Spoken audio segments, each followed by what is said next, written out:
ജില്ലാ പഞ്ചായത്ത് മെമ്പർ എന്ന രീതിയിൽ വളരെയധികം മുന്നേറ്റം കാഴ്ചവെച്ച ഒരു പ്രതിഭാധനനാണ് ഇന്ന് നമുക്കിപ്പോൾ ഉള്ളത്. കൃത്യമായ വിഷനും മിഷനും ഉള്ളതുകൊണ്ട് തന്നെ പൊതുജനങ്ങളുടെ ആവശ്യങ്ങൾ കൃത്യമായി മനസ്സിലാക്കി അത് വേണ്ടതുപോലെ ചെയ്യാനായി കഴിവുള്ള ഒരു ദിശാബോധമുള്ള പൊതുപ്രവർത്തകൻ. സാമൂഹ്യ പ്രവർത്തകൻ എന്ന് അടയാളപ്പെടുത്തുന്നതിനോടൊപ്പം തന്നെ സാംസ്കാരിക സാഹിത്യ രംഗങ്ങളിൽ ഉത്സുകനായ അഡ്വക്കേറ്റ് VM മുഹമ്മദ് ഗസാലി. നമസ്കാരം. കഴിഞ്ഞ തെരഞ്ഞെടുപ്പ് കാലത്ത് ഏറ്റവും ശ്രദ്ധയാകർഷിക്കപ്പെട്ട ഒരു ടാഗ്ലൈൻ, കേരളത്തിൽ ആകമാനം ശ്രദ്ധിക്കപ്പെട്ട ഒരു ടാഗ്ലൈൻ ആയിരുന്നു ഒരുമിച്ചെഴുതാം ഒരു ദേശത്തിന്റെ വിജയഗാഥ. എല്ലാവരുടെയും ശ്രദ്ധ ഈ ഒരു ടാഗ്ലൈനിൽ തന്നെയായിരുന്നു കഴിഞ്ഞ ഇലക്ഷൻ കാലത്ത്. അതിപ്പോൾ നിങ്ങളുടെ ആ ഒരു ഡിവിഷനിൽ അല്ലെങ്കിൽ പോലും ഞാനും എൻ്റെ ഫ്രണ്ട്സൊക്കെ ചർച്ച ചെയ്തിരുന്നു. ഈ ഒരു ടാഗ്ലൈൻ കേൾക്കുമ്പോൾ നമുക്കൊരു പ്രത്യേക അടുപ്പം തോന്നും. ഒരു കൂട്ടായ്മയുടെയും ആത്മവിശ്വാസത്തിൻ്റെയും ഒക്കെ ഒരു പ്രഖ്യാപനം കൂടിയാണ് ഈ ടാഗ്ലൈൻ. നമുക്ക് ഒറ്റയ്ക്ക് നേടാൻ കഴിയാത്ത പല കാര്യങ്ങളും ഒന്നിച്ച് നിന്ന് കഴിഞ്ഞാൽ നേടിയെടുക്കാം എന്നുള്ളൊരു സന്ദേശം കൂടെ നൽകുന്ന ഈ ഒരു ടാഗ്ലൈനെ കുറിച്ച് തന്നെ ആദ്യം പറഞ്ഞു തുടങ്ങാം അല്ലേ? ഞാൻ ക്യാമ്പസ് പൊളിറ്റിക്സിൽ നിന്ന് പൊതുപ്രവർത്തന രംഗത്തേക്ക് വന്ന ഒരാളാണ്. 30 വർഷത്തെ പൊതുപ്രവർത്തനത്തിന് ശേഷമാണ് ഒരു ജനപ്രതിനിധിയായി തിരഞ്ഞെടുക്കപ്പെടുന്നത്. ആ കാലങ്ങളിലൂടെയുള്ള ഒരു യാത്ര നമ്മളെ പഠിപ്പിച്ച ഒരു വലിയ ഒരു പഠനമാണ് സത്യത്തിൽ. ഒരു ജനത ഒന്നിച്ച് നിൽക്കുമ്പോഴാണ് ഡെവലപ്മെൻറ്റ് ഉണ്ടാവുക എന്ന്. എനിക്കൊരവസരം കിട്ടിയാൽ അവിടെയുള്ള ആളുകളെ അതിന് മാനസികമായി സന്നദ്ധമാക്കിയെടുക്കാൻ സാധിക്കുമെന്നും. ഞാൻ വ്യവസായ വകുപ്പ് മന്ത്രിയായിരുന്ന PK കുഞ്ഞാലിക്കുട്ടി സാറിൻ്റെ കൂടെ അദ്ദേഹത്തിൻ്റെ സ്റ്റാഫായിട്ടൊക്കെ ജോലി ചെയ്ത ഒരാളാണ്. അന്ന് അതിൽ നിന്നൊക്കെ നോക്കി പഠിച്ച ഞാൻ മനസ്സിലാക്കിയത് ഒന്ന്, ഡെവലപ്മെൻറ്റിന് എല്ലാവരുടെയും പിന്തുണ ആർജിക്കാൻ സാധിക്കുകയാണെങ്കിൽ തീർച്ചയായും വലിയ മാറ്റങ്ങൾ ഉണ്ടാക്കാൻ സാധിക്കും എന്നതായിരുന്നു. അതുകൊണ്ടാണ് അങ്ങനെ ഒരു ടാഗ് ലൈനിലേക്ക് വരുന്നതും. ഒരു ജില്ലാ പഞ്ചായത്ത് മെമ്പർ എന്ന രീതിയിലല്ലാതെ തന്നെ എല്ലാ മേഖലകളെയും സ്പർശിച്ചു പോകാവുന്ന രീതിയിൽ ജനങ്ങളെ ഒരുമിപ്പിച്ച് നിർത്താൻ സാധിക്കുമെങ്കിൽ അതൊരു വലിയ കാര്യമാകുമെന്നതാണ് ആ ടാഗ് ലൈനിൻ്റെ ഒരു അടിസ്ഥാനം എന്ന് പറയുന്നത്. അത്രയും മാത്രം ശ്രദ്ധിക്കപ്പെട്ട ഒരു ടാഗ് ലൈനിലാണ് നമ്മൾ കഴിഞ്ഞ ഇലക്ഷൻ കാലം പോയത്. ഇനി നമ്മളുടെ കാര്യത്തിലേക്ക് വരികയാണെങ്കിൽ തീരദേശമാണ് താങ്കളുടെ വിജയഗാഥ രചിച്ച ദേശം എന്ന് പറയാം അല്ലേ?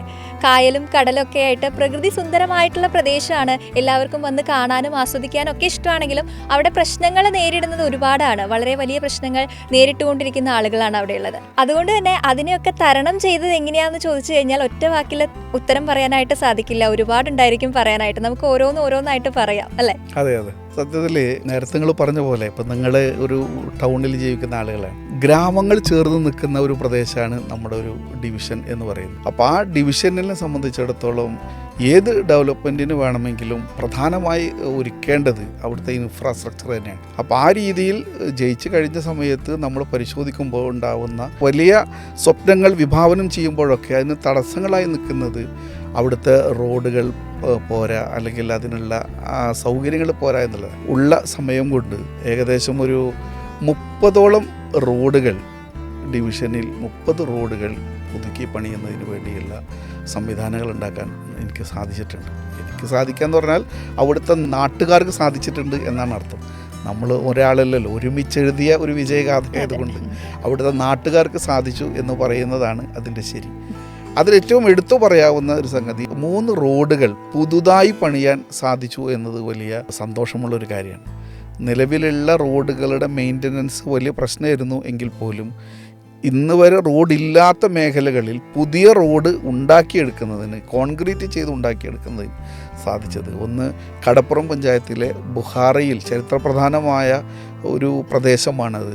അവിടേക്ക് ഒരു റോഡ് ഉണ്ടാക്കാൻ സാധിച്ചു എന്നത് ഈ കാലയളവിലെ വലിയ സന്തോഷമായി കാണുകയാണ്. അതുപോലെ ഒരുമനയൂരിൽ ബേബി ലാൻഡ് റോഡ് എന്ന് പറഞ്ഞ് 10 ലക്ഷം രൂപയുടെ ചെലവിൽ അങ്ങനെ ഒരു റോഡ് പുതുതായി ഉണ്ടാക്കിയെടുക്കാൻ, കോൺക്രീറ്റ് ചെയ്ത് കൊടുക്കാൻ സാധിച്ചു.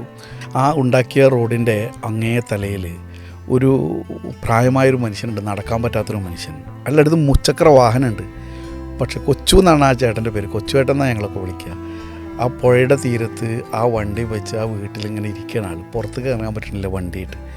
ഈ റോഡ് അങ്ങോട്ട് ഉദ്ഘാടനം ചെയ്ത സമയത്ത് ആ വണ്ടിയിട്ട് റോട്ടിലേക്ക് ഇറങ്ങി വന്ന അതൊക്കെ ജീവിതത്തിൽ വല്ലാത്തൊരു സന്തോഷമുള്ള ഒരു സമയമാണ്. പാവറട്ടി പഞ്ചായത്തിൽ അവിടെയും ചരിത്രപരമായി വലിയ ബന്ധമുള്ള ഒരു മീരാനൗലിയ എന്ന് പറയുന്ന വലിയ ഒരു സാത്വികനായ ഒരാളുടെ ഓർമ്മയിൽ മീരാനൗലിയ റോഡ് എന്ന് പറയുന്ന ഒരു 10 ലക്ഷം രൂപയുടെ ഒരു റോഡ് അവിടെയും ഉണ്ടാക്കി.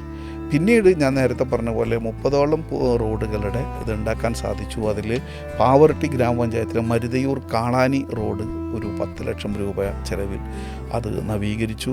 AKG റോഡ് അവിടുത്തെ 2-ാം വാർഡിലുള്ളതാണ്, പാവർട്ടിയിൽ, അത് 5 ലക്ഷം രൂപയുടെ ചെലവിൽ അത് നിർമ്മിച്ചു. കല്ലന്തോട് റോഡ് റീടാറിങ്ങും കാന നിർമ്മാണത്തിനും 5 ലക്ഷം രൂപ ചെലവഴിക്കാൻ സാധിച്ചു.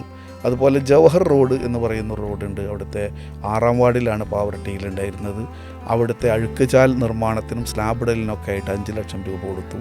അവിടെ തന്നെ കാക്രാട്ടുപടി റോഡ് റീടാറിങ് ചെയ്യുന്നതിന് 5 ലക്ഷം രൂപ കൊടുക്കാൻ സാധിച്ചു.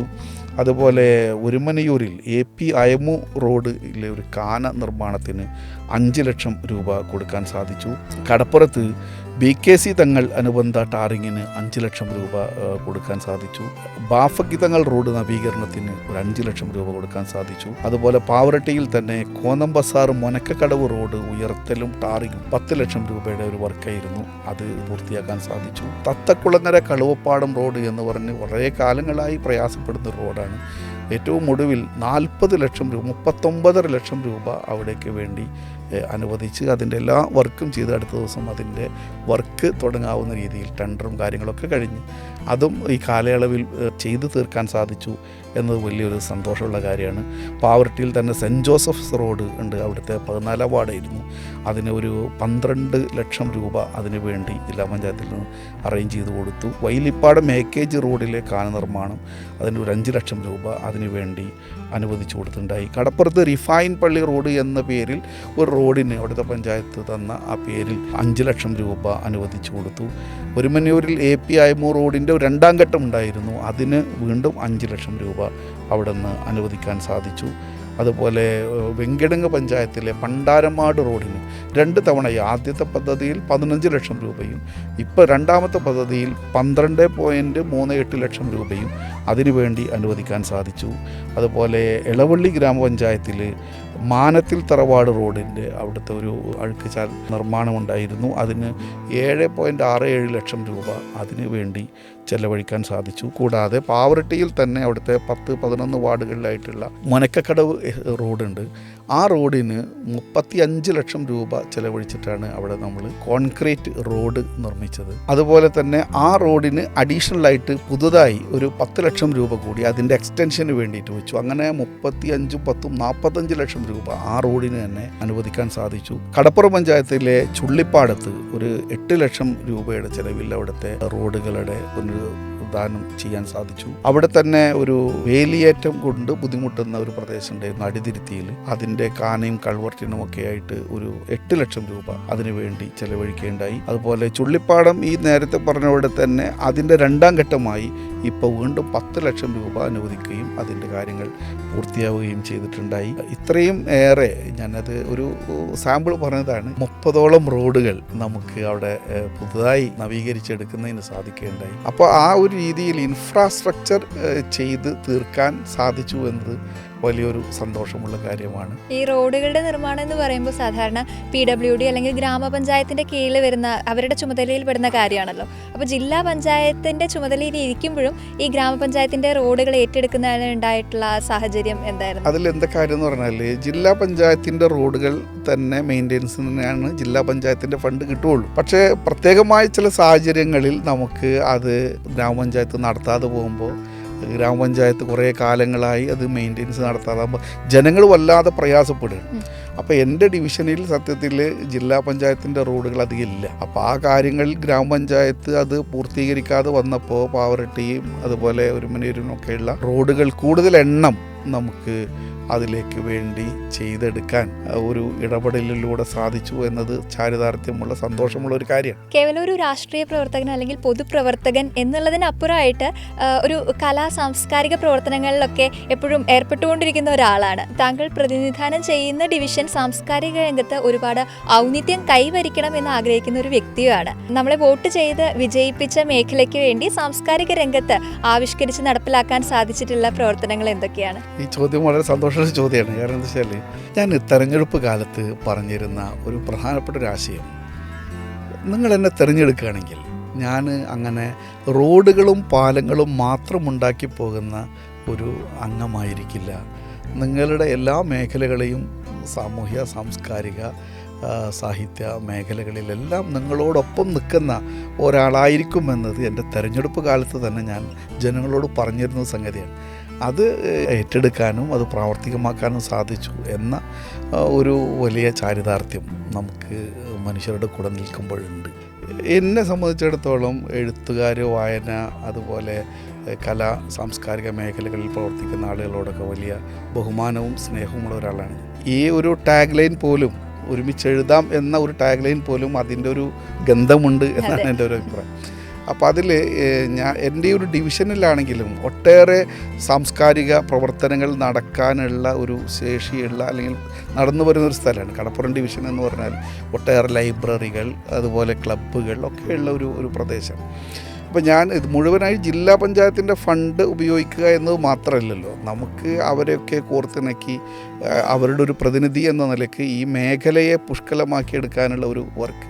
അതിലെനിക്ക് ഏറ്റവും ഇഷ്ടപ്പെട്ട, അല്ലെങ്കിൽ വളരെ എടുത്തു പറയാവുന്നൊരു സംഗതി, ഡിവിഷൻ മെമ്പർ ഇനീഷ്യേറ്റീവായിട്ട് ഒരു പ്രോഗ്രാം ഞങ്ങൾ നടത്തിയിരുന്നു. ഒരു ദിവസം മുഴുവൻ നീണ്ടു നിൽക്കുന്ന, അതായത് എൻ്റെ ഡിവിഷനിലെ എല്ലാ ചെറുകഥാകൃത്തുകൾ, നോവലിസ്റ്റുകൾ, കഥ എഴുത്തുകാർ, പാട്ടെഴുത്തുകാർ, കവികൾ, അതുപോലെ ചിത്രകലയിൽ പ്രാവീണ്യമുള്ള ആളുകൾ, പെയിൻറ്റിങ്ങുകൾ, കാർട്ടൂണിസ്റ്റുകൾ, അതുപോലെ ഇൻസ്ട്രുമെൻ്റ് വായിക്കുന്നവർ, ഇങ്ങനെയുള്ള എല്ലാ മേഖലകളിലും കഴിവ് തെളിയിച്ച ഒട്ടേറെ പേര് എൻ്റെ ഡിവിഷനിൽ. അവരെല്ലാവരെയും രാവിലെ മുതൽ വൈകുന്നേരം വരെ ഒരുമിച്ചിരുത്തി അവരുടെ കഴിവുകൾ അവിടെ പ്രദർശിപ്പിക്കാവുന്ന രീതിയിലും, അതുപോലെ ഏകദേശം ഒരു 16 സ്കൂളുകൾ എൻ്റെ ഡിവിഷനിലുണ്ട്, ഹൈസ്കൂളുകൾ. അവിടെ നിന്നുള്ള ഏറ്റവും മിടുക്കരായ ഈ മേഖലകളിൽ പ്രാവീണ്യമുള്ള കുട്ടികളെയും എല്ലാവരെയും ഒരുമിച്ചിരുത്തി ഒരു ദേശത്തിൻ്റെ സർഗവസന്തം എന്ന രീതിയിൽ ഒരു പ്രോഗ്രാം സംഘടിപ്പിക്കേണ്ടായി. അത് ഈ മേഖലയിലെ എല്ലാ കലാ സാംസ്കാരിക മേഖലകളെയും ഉത്തേജിപ്പിക്കുന്ന ഒരു വർക്കായി. ഷിഹാബുദ്ദീൻ പൊയ്ത്തുംകടവാണ് ഇത് ഉദ്ഘാടനം ചെയ്യാൻ വന്നത്. അവിടുത്തെ ഏറ്റവും പ്രധാനപ്പെട്ട എല്ലാവരും, മുഹമ്മദ് മൊയ്നുദ്ദീൻ അടക്കമുള്ള, അതുപോലെ പ്രസാദ് കാക്കശ്ശേരി അടക്കമുള്ള ഒരുപാട് ആളുകളാണ് അതിൽ ലീഡ് ചെയ്യാൻ സഹായിച്ചത്. അപ്പോൾ അവരൊക്കെ നിന്ന്, ബെന്നി മാഷ് തുടങ്ങിയ ഒരുപാട് ആർട്ടിസ്റ്റുകളൊക്കെ ഉണ്ട്. അത് ഒരു വലിയ ചലനം ഉണ്ടാക്കാൻ സാധിച്ചു എന്നത് വലിയ സന്തോഷമുള്ള കാര്യം. പണ്ടെങ്ങാണ്ടൊരു നാടുണ്ടാർന്നേ, ആ നാട്ടില് പുഴയുണ്ടാർന്നേ, പുഴ നിറയെ മീനുണ്ടാർന്നേ, മീനിനു മുങ്ങാൻ കുളിരുണ്ടാർന്നേ. അന്നവിടൊരു വയലുണ്ടാർന്നേ, വയൽ മുഴുവൻ കതിരുണ്ടാർന്നേ, കതിർ കൊത്താൻ കിളി വരുമാർന്നേ, കിളികള് പാടണ പാട്ടുണ്ടാർന്നേ. ആ നാട്ടിൽ തണലുണ്ടാർന്നേ, മൺവഴിയിൽ മരമുണ്ടാർന്നേ, മരമൂട്ടിൽ കളിച്ചിരി പറയാൻ ചെങ്ങാതികൾ 100 ഉണ്ടാർന്നേ. നല്ല മഴ പെയ്ത്തുണ്ടാർന്നേ, നരകത്തിൽ ചൂടില്ലാർന്നേ, തീവെട്ടിക്കളവില്ലാർന്നേ, തിന്നണതൊന്നും വിഷമല്ലാർന്നേ. ഒരു വീട്ടിലടുപ്പു പുകഞ്ഞാൽ മറുവീട്ടിൽ പശിയില്ലാർന്നേ, ഒരു കണ്ണുകലഞ്ഞു നിറഞ്ഞാലോടി വരാൻ പലരുണ്ടാർന്നേ. നാടെങ്ങും മതിലില്ലാർന്നേ, നടവഴിയിടവഴി 100 ഉണ്ടാർന്നേ, 4 മണിപ്പൂവുണ്ടാർന്നേ, നല്ലോർ ചൊല്ലിനു വിലയുണ്ടാർന്നേ. അന്നും പല മതമുണ്ടാർന്നേ, അതിനപ്പുറമൻപുണ്ടാർന്നേ. അന്നും പല മതമുണ്ടാർന്നേ, അതിനപ്പുറമൻപുണ്ടാർന്നേ. നിന്റെ പടച്ചോൻ എന്റെ പടച്ചോൻ എന്നുള്ളൊരു തല്ലില്ലാർന്നേ, നിന്റെ പടച്ചോൻ എന്റെ പടച്ചോൻ എന്നുള്ളൊരു തല്ലില്ലാർന്നേ. ആ നാടിനെ കണ്ടവരുണ്ടോ, എങ്ങോട്ടതു പോയി അറിവുണ്ടോ? ആ നാടു മരിച്ചേ പോയോ, അതോ വെറുമൊരു കനവാർന്നോ? ആ നാടിനെ കണ്ടവരുണ്ടോ, എങ്ങോട്ടതു പോയി അറിവുണ്ടോ? ആ നാടു മരിച്ചേ പോയോ, അതോ വെറുമൊരു കനവാർന്നോ? ലൈബ്രറികളൊക്കെ ഉള്ള, ഇപ്പോൾ പാവർട്ടിയിൽ പബ്ലിക് ലൈബ്രറിക്ക് ഫർണിച്ചർ ലഭ്യമാക്കി കൊടുത്തു.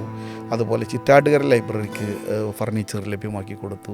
പാവർട്ടിയിലെ തന്നെ മറ്റൊരു ലൈബ്രറി ഉണ്ട്, കൈരളി വായനശാല, അവിടേക്ക് ഫർണിച്ചറുകൾ ലഭ്യമാക്കി കൊടുത്തു. കടപ്പുറത്തെ CH മുഹമ്മദ് കോയ ലൈബ്രറിയിലേക്ക് ഫർണിച്ചറുകൾ ലഭ്യമാക്കി കൊടുത്തു. ഉദയ വായനശാലയിലേക്ക് ഇപ്പോൾ അവർക്കൊരു മൈക്ക് സെറ്റും സംവിധാനങ്ങളും ശരിയാക്കിയിട്ടുണ്ട്. അങ്ങനെയുള്ള എല്ലാ വർക്കുകളും ആ രീതിയിൽ നമ്മൾ ആ മേഖലയെ പുഷ്ടിപ്പെടുത്താവുന്ന രീതിയിൽ ചെയ്തിട്ടുണ്ട് എന്നാണ് വിശ്വാസം. മാത്രമല്ല അവിടുത്തെ അത്തരത്തിലുള്ള വർക്കുകളെ കോർഡിനേറ്റ് ചെയ്യുന്നതിലും വല്ലാത്ത പങ്കുവഹിക്കാൻ സാധിച്ചു എന്ന ഒരു വലിയ ചാരിതാർത്ഥ്യം. അതുപോലെ തന്നെ സാംസ്കാരിക രംഗത്ത് നമ്മുടെ കറുകമാട് ജലോത്സവം എന്ന് പറഞ്ഞിട്ട് അവിടെ വർഷം തോറും നടക്കുന്നുണ്ട്. അവർക്ക് വേണ്ട ഫണ്ട് ഒരു 3 തവണയായി ഇപ്പോൾ നമ്മൾ കൊടുക്കുന്നു. ആദ്യത്തെ 2 വർഷം 2 ലക്ഷം രൂപ വീതവും അവസാനത്തെ വർഷം 50,000 രൂപയും. ചെറിയൊരു മിസ്റ്റേക്കിലാണ് അത് അങ്ങോട്ട് ആയത്. ഫണ്ടിൻ്റെ ഒരു ഷോർട്ടേജ് വന്നുകൊണ്ട് സാംസ്കാരിക രംഗത്ത് ചെയ്യാവുന്ന ഒരു ഓണത്തോടനുബന്ധിച്ച് നടത്തുന്ന ഒരു ആഘോഷമാണ്. അതും വലിയ കണ്ടിട്ടുണ്ടോ? അങ്ങനെ വള്ളംകളി മത്സരം കണ്ടിട്ടുണ്ടോ? നേരിട്ട് കണ്ടിട്ടില്ല. ഞങ്ങൾ നേരത്തെ പറഞ്ഞ പോലെ തീരദേശവും കായലുകളും ഒക്കെയുള്ള ഒരു പ്രദേശമായതുകൊണ്ട് അതൊരു വലിയ ആവേശമുള്ളൊരു മേഖലയാണ്. അപ്പോൾ അവിടേക്കും ജില്ലാ പഞ്ചായത്തിൻ്റെ ഫണ്ടൊക്കെ നമുക്ക് ലഭ്യമാക്കി കൊടുക്കാൻ സാധിക്കും.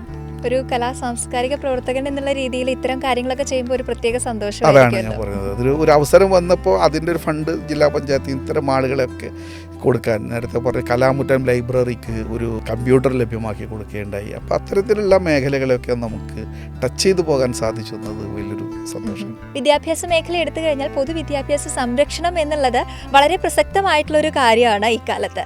അത് തന്നെ നമ്മൾ നോക്കിക്കഴിഞ്ഞാൽ വർഗീയവൽക്കരിക്കപ്പെടുന്ന ഒരു മേഖല കൂടിയാണ്. സാർവത്രിക വിദ്യാഭ്യാസം സൗജന്യമായി നൽകപ്പെടുക എന്നുള്ളത് കാലം നമ്മിൽ നിന്ന് ആവശ്യപ്പെടുന്ന ഒരു കാര്യം കൂടിയാണ്.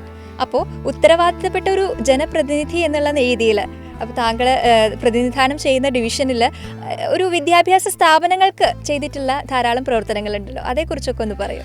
ജില്ലാ പഞ്ചായത്തിൻ്റെ ഫണ്ട് സത്യത്തിൽ ഗവൺമെൻറ് നേരത്തെ നിങ്ങൾ പറഞ്ഞ പോലെ പൊതുവിദ്യാലയത്തിന് മാത്രം, എയ്ഡഡ് മേഖലയ്ക്കൊന്നും കൊടുക്കാൻ കഴിയില്ലല്ലോ. ഗവൺമെൻറ് സെക്ടറിൽ മാത്രമാണ് ഉപയോഗിക്കാൻ പറ്റുള്ളൂ. അതും നോൺ റോഡ് മെയിൻ്റനൻസ് എന്ന് പറഞ്ഞിട്ട് നമുക്ക് പല മേഖലകളിലും കൊടുക്കാവുന്ന ഫണ്ട് എടുത്ത് സ്കൂളിന് വേണ്ടി വേണ്ട രീതിയിൽ ഉപയോഗിക്കാവുന്ന ഇത് കൊടുക്കാൻ, അടിയന്തരമായി കൊടുക്കേണ്ടത് ചെയ്യാന്നുള്ളതാണ് നമുക്ക് ചെയ്യാനുള്ളത്. പക്ഷെ അതിലപ്പുറത്ത് നിങ്ങൾ നേരത്തെ പറഞ്ഞ പോലെ വിദ്യാഭ്യാസം വർഗീയവൽക്കരിക്കപ്പെടുന്ന ഏറ്റവും ഭീകരമായ ബീഭത്സമായ ഒരു കാലം നമ്മൾ തുറച്ചു നോക്കുന്നുണ്ട്. കരിക്കുലം വർഗീയവൽക്കരിക്കപ്പെടുകയാണ്. നമ്മൾ ഉത്തരേന്ത്യയിലൊക്കെ പറഞ്ഞ പോലെ ചരിത്രത്തെ കീഴ്മേൽ മറിക്കുന്ന, എല്ലാ കേട്ട ചരിത്രങ്ങളെയൊക്കെ കീഴ്മേൽ മറിക്കുന്ന ധാരാളം കഥകൾ നമ്മൾ കേൾക്കുകയാണ്. അപ്പോൾ അവിടങ്ങളിലൊക്കെ നമുക്ക് എല്ലാവർക്കും ഒരുമിച്ചിരിക്കാവുന്ന ഇടങ്ങൾ ഉണ്ടാകണം എന്നത് വളരെ കാലങ്ങൾക്ക് മുമ്പേ എൻ്റെ ഒരു താല്പര്യമായിരുന്നു. ഞാൻ കുറേ കാലം മുമ്പേ ചെറിയ കുട്ടികൾക്ക് വേണ്ടിയിട്ട് ഉണ്ണിപ്പുര എന്ന് പറഞ്ഞൊരു പ്രോഗ്രാമൊക്കെ നടത്തിയുള്ള ആളാണ്. അതിലേക്ക് ഉദ്ദേശിച്ചത് എന്താണെന്ന് പറഞ്ഞാൽ എല്ലാവരും നമ്മളിപ്പോൾ സെക്ടറൈസ് ചെയ്ത് പോവുകയാണെന്നുള്ളത് നമുക്കൊക്കെ അറിയാം. വിദ്യാഭ്യാസ സ്ഥാപനങ്ങൾ തിരഞ്ഞെടുക്കുന്നിടത്ത് പോലും ഓരോ വിഭാഗത്തിൻ്റെതായ സ്ഥാപനങ്ങളിലേക്ക് പോവുകയാണ്. ഒരുമിച്ചൊരു നാടിലെ ജനങ്ങൾ മുഴുവൻ പഠിച്ചിരുന്ന ആ കഥ മാറി ഓരോ വിഭാഗവും അവരുടെ രാവിലെ 8 മണിയാകുമ്പോഴേക്ക് പല സ്കൂളുകളുടെ വണ്ടികൾ വന്നിട്ട് 8 മണിക്ക് ഒരു ഗ്രാമങ്ങളിലെ റോഡുകളിൽ 10-20 സ്കൂളിലെ വണ്ടികൾ ഇങ്ങനെ പോകണതാണ്. അപ്പോൾ ഈ വീട്ടിലെ കുട്ടി പഠിക്കുന്നിടത്തല്ല അപ്പുറത്തെ വീട്ടിൽ കുട്ടി പഠിക്കുന്നത്, അതിൻ്റെ ആ സ്കൂളിലല്ല തൊട്ട് അപ്പുറത്തെ കുട്ടി പഠിക്കുന്നത്. ഈ കുട്ടികൾ ചേർന്ന് പോകുന്നില്ല. അപ്പോൾ അവരെയൊക്കെ ചേർന്നിരിക്കാവുന്ന പൊതു മേഖലകൾ രൂപപ്പെടണമെന്ന കാഴ്ചപ്പാടുകാരനാണ് സത്യത്തിൽ ഞാൻ. അത് ഒരു സ്നേഹവും അടുപ്പവും ഒക്കെ ഉണ്ടാക്കുന്നതിന് അത് ഉപകരിക്കും എന്നുള്ളതാണ്. നിങ്ങൾ നേരത്തെ പറഞ്ഞ പോലെ വിദ്യാഭ്യാസത്തിന് വേണ്ടിയുള്ള ഫണ്ടുകളുടെ കാര്യത്തിനപ്പുറത്ത് ഞാൻ ഇനീഷ്യേറ്റീവ് എന്ന രീതിയിൽ, ഡിസ്ട്രിക്ട് പഞ്ചായത്ത് മെമ്പറുടെ ഒരു ഇനീഷ്യേറ്റീവ് എന്ന നിലയിൽ നമ്മൾ SSLC പരീക്ഷകൾക്കൊക്കെ 2 മേഖലകളിലായിട്ട്, പാവറട്ടി ഒരു മേഖലയും കടപ്പുറം വേറൊരു മേഖലയായിട്ട് SSLC പരീക്ഷയുടെ ഓറിയൻറ്റേഷൻ പ്രോഗ്രാമുകൾ സംഘടിപ്പിച്ചു. അപ്പോൾ അവർക്കൊരു മോട്ടിവേഷൻ ആ സമയത്ത് ഡിസ്ട്രിക്ട് പഞ്ചായത്ത് മെമ്പറുടെ ഒരു ഉത്തരവാദിത്തമാണ് എന്നാണ് ഞാനത് കണ്ടിരുന്നത്. നമുക്ക് സെറ്റാക്കാം എന്ന് പറഞ്ഞിട്ടാണ് അതിൻ്റെ ഒരു ടാഗ് ലൈനൊക്കെ പോയത്, കുട്ടികളുടെ ഒരു ഭാഷയിൽ തന്നെ പറഞ്ഞിട്ട്. അപ്പോൾ അത് 2 മേഖലകളിലും ഗംഭീര, ജില്ലാ പഞ്ചായത്ത് പ്രസിഡൻറ്റും അതുപോലെ മറ്റൊരിടത്ത് സ്റ്റാൻഡിംഗ് കമ്മിറ്റി ചെയർമാൻ വല്ലഭേട്ടനൊക്കെയാണ് അത് ഉദ്ഘാടനം ചെയ്യാൻ വേണ്ടി വന്നിരുന്നത്. അപ്പോൾ അത് ആ രീതിയിലേക്ക് കൊണ്ടുപോയി. അതിനൊക്കെ ശേഷം നമ്മൾ ഇപ്പോൾ CUET എക്സാം അശ്വതി ശ്രദ്ധിച്ചിട്ടുണ്ടാവും. പഴയ കാലത്തെ പോലെ മെറിറ്റിന് പകരം സെൻട്രൽ യൂണിവേഴ്സിറ്റിയിലേക്ക് എൻട്രൻസ് എക്സാം തുടങ്ങിയ ആ സമയം തൊട്ട് അതിലേക്കുള്ള ഇൻഫർമേഷൻസും സാധനങ്ങളും ജനങ്ങളിലേക്ക് എത്തിക്കുന്നതിന് വേണ്ടിയുള്ള വർക്കുകളൊക്കെ നമുക്ക് ഒരു മെമ്പർ എന്ന രീതിയിൽ ജനങ്ങളിലേക്ക് അതിൻ്റെ അറിയിപ്പുകളും, ഇങ്ങനെ ഒരു സംഗതി വരാൻ പോകുന്നുണ്ട്, ബി പ്രിപ്പയർഡ് എന്ന് പറയില്ല നമ്മൾ, അത് തയ്യാറായിക്കോളൂ എന്ന ഒരു ഇൻഫർമേഷൻ കൊടുക്കാനും അതിന് ഒരു പേരൻസിനെയും കുട്ടികളെയും ഒക്കെ പ്രാപ്തമാക്കാനും സാധിച്ചിട്ടുണ്ട്. ഈവൻ നമ്മുടെ സ്കൂളുകളിൽ അധിക സമയ പഠനത്തിനൊക്കെ ഉദ്ഘാടനം ചെയ്യാനൊക്കെ വിളിക്കുമ്പോൾ ഞാൻ പോയിട്ട് സ്കൂളിൽ ക്ലാസ് എടുത്ത് കൊടുത്തിട്ടുണ്ട്. ഞാൻ ഗണിതത്തിന് പണ്ടൊക്കെ ക്ലാസ് എടുത്തിരുന്ന, മാത്തമാറ്റിക്സ് ക്ലാസ് എടുത്തിരുന്ന ആളായിരുന്നു. അപ്പോൾ അങ്ങനെ ക്ലാസ് എടുത്തിട്ട് ഒരു ദിവസം അങ്ങനെയൊക്കെ ചെയ്തു പോകാറുണ്ട്. അപ്പോൾ അത് വിദ്യാഭ്യാസ രംഗത്ത് നമ്മൾ ചെലുത്തേണ്ടുന്ന പ്രധാനപ്പെട്ട ഒരു ദൗത്യം ഉണ്ട് എന്ന വിശ്വാസത്തിൻ്റെ പുറത്താണ് നമ്മൾ ആ രീതിയിൽ ചെയ്യുന്നത്. അപ്പോൾ നമ്മൾ കടപ്പുറത്ത് ഗവൺമെൻറ് സ്കൂളുണ്ട്. അപ്പോൾ ആ സ്കൂളിന് വേണ്ടിയിട്ട് കടപ്പുറം GVHSൻ്റെ ഒരു ഗേറ്റും ചുറ്റുമതിലും ഈ അടുത്ത ദിവസമാണ് നമ്മൾ ഉദ്ഘാടനം ചെയ്തത്. ഏകദേശം 25 ലക്ഷം രൂപയാണ് അതിന് ചെലവഴിച്ചത്. അതേ സ്കൂളിലെ ലൈബ്രറി നവീകരണത്തിനും അറ്റകുറ്റപ്പണികൾക്കും വേണ്ടി 10 ലക്ഷം രൂപ ചെലവഴിക്കേണ്ടായി. അതുപോലെ ആ സ്കൂളിലെ ലാബ് നവീകരണത്തിന് ആദ്യത്തെ ഒരു ലാബിന് 5 ലക്ഷം രൂപയും അവിടെ ആധുനിക രീതിയിലുള്ള ഫിസിക്സ് ലാബ് നിർമ്മാണത്തിന് 5 ലക്ഷം രൂപയും. കടപ്പുറം സ്കൂളിലെ ഓഫീസ് സത്യത്തിൽ ഞാനൊക്കെ ചെല്ലുന്ന സമയത്ത് വളരെ പൊടി പിടിച്ച് വളരെ പ്രയാസപ്പെട്ടുന്നതാണ്. ഞാൻ ഒരു ദിവസം ടീച്ചറോടൊക്കെ മാറ്റാൻ നമുക്കെന്ന് പറഞ്ഞു. ഏറ്റവും ആധുനികമായ രീതിയിൽ അതിൻ്റെ സിവിൽ വർക്ക് ഇപ്പോൾ പൂർത്തിയായി. മറ്റേ ഫർണിച്ചറുകൾക്ക് കൂടി ഉള്ള ടെൻഡർ കഴിഞ്ഞു. അതൊരു 15 ലക്ഷം രൂപയാണ്. 2 വർക്കാണ്. ആ 2 വർക്കുമായിട്ട് 15 ലക്ഷം രൂപ ചെലവഴിച്ച് അത് ഇപ്പോൾ സിവിൽ വർക്കൊക്കെ പൂർത്തിയായി കഴിഞ്ഞതാണ്.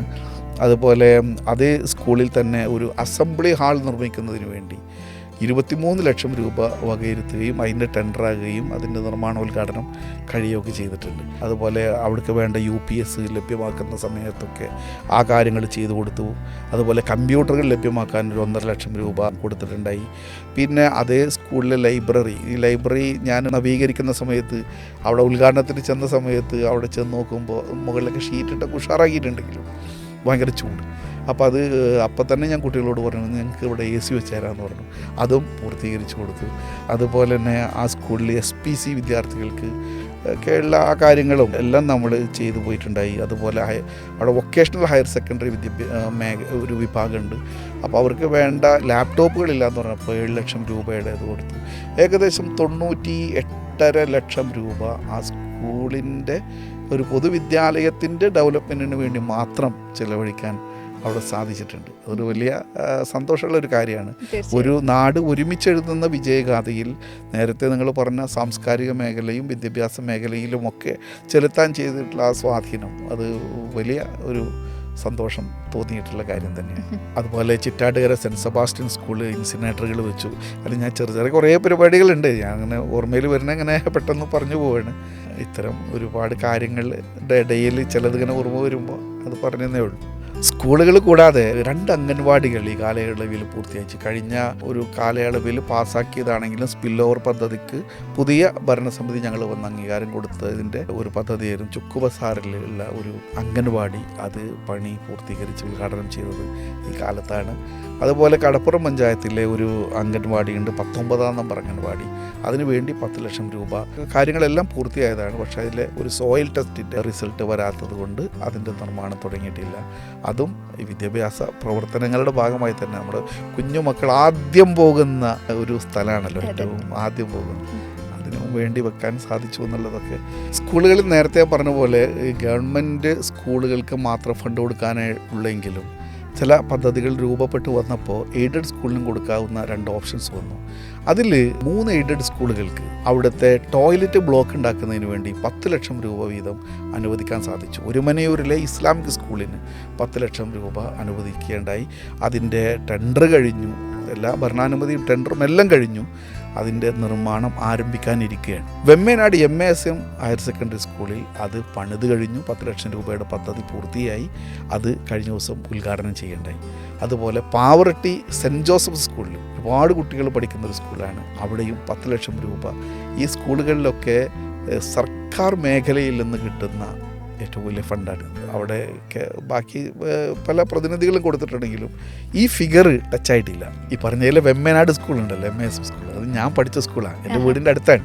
അപ്പോൾ അവിടേക്കൊക്കെ ഒരു ഫണ്ട്, ഞാൻ പഠിച്ചിറങ്ങിപ്പോയ ഒരു സ്കൂളിലേക്ക് പിന്നീട് നമ്മൾ ജനപ്രതിനിധിയായി വന്ന് അവിടെ നിന്ന് ഫണ്ട് കൊണ്ടുവന്ന് അവിടെ ഒരു ജില്ലാ പഞ്ചായത്തിൻ്റെ ഒരു ഇതുണ്ടാക്കുക എന്ന് പറയുന്ന ഒരു സന്തോഷം, അത് അഭിമാനവും വലിയ സന്തോഷമാണ്. ഒരു ദേശം ഒരുമിച്ചെഴുതിയ വിജയഗാഥ എന്ന് ആണ് ഇതിനെ ഇപ്പോൾ നമ്മൾ പറയേണ്ടത്. കാരണം ഒരുമിച്ചെഴുതാം എന്ന് പറയുന്ന ആ ഒരു 5 വർഷം അങ്ങനെ ഒരുമിച്ച് നിന്നപ്പോൾ ഒരു ദേശം ഒരുമിച്ചെഴുതിയ വിജയഗാഥയാണ്. പൊതുജനങ്ങളുടെ അടിസ്ഥാന ആവശ്യങ്ങളിൽ പെടുന്നതാണല്ലോ വെള്ളവും വെളിച്ചവും ഒക്കെ. വൈദ്യുതീവൽക്കരണം എന്ന് പറയുന്ന ഒരു മേഖല എടുത്തു കഴിഞ്ഞാൽ ഇന്ത്യയിലെ മറ്റ് സംസ്ഥാനങ്ങളെ അപേക്ഷിച്ച് നോക്കിക്കഴിഞ്ഞാൽ കേരളം ബഹുദൂരം മുന്നിൽ നിൽക്കുന്ന ഒരു സംസ്ഥാനമാണ്, അങ്ങനെയുള്ള ഒരു മേഖലയാണ്. എങ്കിലും താങ്കൾ പ്രതിനിധാനം ചെയ്യുന്ന ആ ഒരു ഡിവിഷനെ സംബന്ധിച്ച് നോക്കുകയാണെങ്കിൽ തുടക്കകാലത്ത് വൈദ്യുതീവൽക്കരണം എന്നുള്ള ഒരു കാര്യത്തിൽ വളരെ പിറകോട്ട് നിൽക്കുന്ന അല്ലെങ്കിൽ വളരെയധികം അഭാവം നേരിട്ടിരുന്ന ഒരു മേഖലയായിരുന്നല്ലോ. ഇപ്പം അതിൽ കുറേ മാറ്റങ്ങൾ വരുത്താനായിട്ടും സാധിച്ചിട്ടുണ്ടല്ലേ? അല്ല, അതിലിപ്പോൾ അങ്ങനെ ഒരു വൈദ്യുതി നമ്മൾ കൊടുത്തു എന്ന് പറയാവുന്ന ഒരു സംഗതി ഒന്നും അവിടെ ഇല്ല. ഇല്ലെന്ന് വെച്ചാൽ അങ്ങനെ ഒരു ആവശ്യങ്ങളൊന്നും ഉള്ള ഒരു ഡിവിഷൻ ആയിരുന്നില്ല. വൈദ്യുതിയുടെയുമായി ബന്ധപ്പെട്ട് എനിക്ക് പറയാനുള്ള വെച്ചാൽ ഈ വെളിച്ചമില്ലാത്തയിടത്തേക്ക് വെളിച്ചം എത്തിക്കുന്ന കുറേ പ്രവർത്തനങ്ങൾ നമ്മൾ നടത്തിയിട്ടുണ്ടായി. അതാണ് അതിൽ പറയാനുള്ള ഒരു കാര്യം. ഇരുട്ട് മൂടിക്കിടക്കുന്ന പല മേഖലകൾ ആളുകൾ ഇങ്ങനെ പറയും, പഞ്ചായത്ത് മെമ്പർമാർ പറയും. അപ്പോൾ അതിൽ ലഭ്യമാക്കാവുന്ന രീതിയിലൊക്കെ നമുക്കത് ചെയ്തു കൊടുക്കാൻ സാധിച്ചിട്ടുണ്ട്.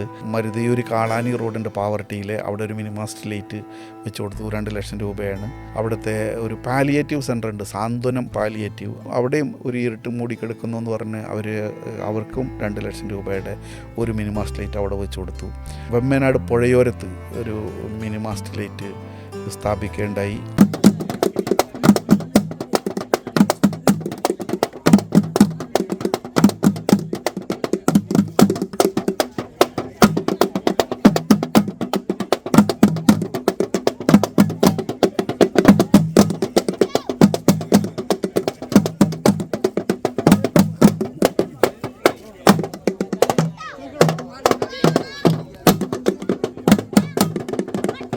അതുപോലെ വെമ്മനാട് പള്ളി പരിസരത്തും നേരത്തെ ഞാൻ പറഞ്ഞ പോലെ പൈങ്ങണ്ണിയൂരിലും വെമ്മനാടും മരുതിയൂർ കവലയിലും 3 ലൈറ്റുകൾ മരുതിയൂർ കവലയിലൊക്കെ പാസ്സായി കിടക്കുന്നതാണ്, അത് സ്ഥാപിച്ചിട്ടില്ല. ഇത് രണ്ടും ടെൻഡർ കഴിഞ്ഞതാണ്. അത് അടുത്ത് തെരഞ്ഞെടുപ്പിനുള്ളിൽ നടക്കില്ലെങ്കിൽ തന്നെ ടെൻഡറൊക്കെ കഴിഞ്ഞ് ആ ടെൻഡറുകാരൻ വന്ന് അത് ഫിറ്റ് ചെയ്യുന്നതാണ് വെമ്മനാട് പള്ളി പൈങ്ങണ്ണിയൂർ. അപ്പോൾ അത്തരം കാര്യങ്ങളുണ്ടായി. ഇത് കൂടാതെ കടപ്പുറം പഞ്ചായത്തിലെ വിവിധ പ്രദേശങ്ങളിലായി 8 മിനിമാസ്റ്റ് ലൈറ്റുകൾ ആ പഞ്ചായത്തിൽ മാത്രം സ്ഥാപിക്കാൻ സാധിച്ചിട്ടുണ്ട്.